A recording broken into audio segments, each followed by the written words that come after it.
नमस्कार, आपण पाहत आहात बहुजन हिताय न्यूज, जनसामान्यांचा बुलंद आवाज।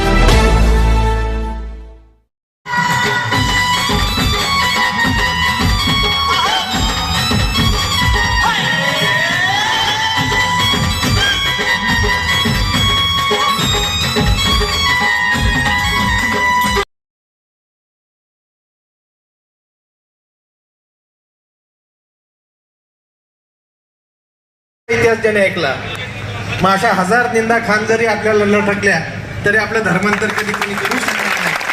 त्यासाठी म्हणून खऱ्या अर्थानं हा तास या ठिकाणी केला होता। आपण सर्वजण मोठ्या संख्येने उपस्थित राहिलात त्याबद्दल आपलं मनापासून आभार व्यक्त करतो। आणि खऱ्या अर्थानं लोकशाहीर रामानंद उगलेजी आणि त्यांच्या सर्व टीमचं मनापासून कौतुकी करतो, अभिनंदनही करतो आणि आभार व्यक्त करतो। आणि मी खऱ्या अर्थाने शंभूच्या चरणी प्रार्थना करतो की तुमच्या वाणीतून असाच शंभू राजाचा इतिहास पूर्ण महाराष्ट्राला अवगत होत जावा। आणि ही परंपरा खऱ्या अर्थाने शाहिराची परंपरा ही अगदी जुन्या काळापासूनची, ती आजची नाही आणि ती परंपरा आपण या ठिकाणी जोपासताय त्याबद्दल सुद्धा आपलं मनापासून या ठिकाणी मी अभिनंदन करतो। परवा 16 तारखेला या ठिकाणी सुदर्शनजी शिंदे यांचा देखील कार्यक्रम आयोजित केलेला आहे। शंभू राजांचा इतिहास त्यांच्या वाणीतून या ठिकाणी ते सांगणार आहे।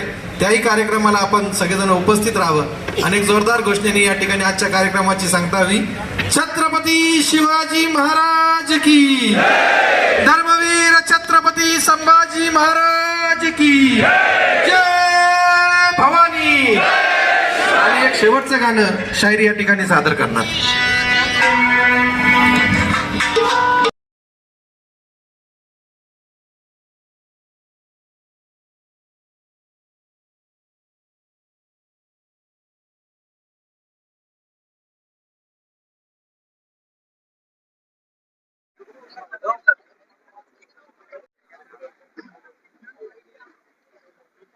संभाजी महाराज जयंतीनिमित्त या ठिकाणी महाराष्ट्र शाहीर रामानंदजी उगले यांचा कार्यक्रम आयोजित करण्यात आला होता।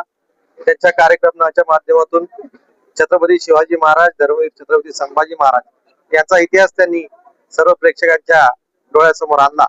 आणि खऱ्या अर्थाने शंभू जयंती या ठिकाणी साजरी झालेली आहे। मी 16 तारखेला याच ठिकाणी कॅनॉट मध्ये महाराष्ट्राचे प्रसिद्ध व्याख्याते ज्याचा शंभू राजांच्या इतिहासावर प्रखर असा अभ्यास आहे असे सुदर्शनजी शिंदे यांचं व्याख्यान आयोजित करण्यात आलेलं आहे। सर्वांनी उपस्थित राहावं असं आवाहन देतो आणि धर्मवीर छत्रपती संभाजी महाराज जयंती निमित्त सर्वांना शुभेच्छा देतो। धन्यवाद।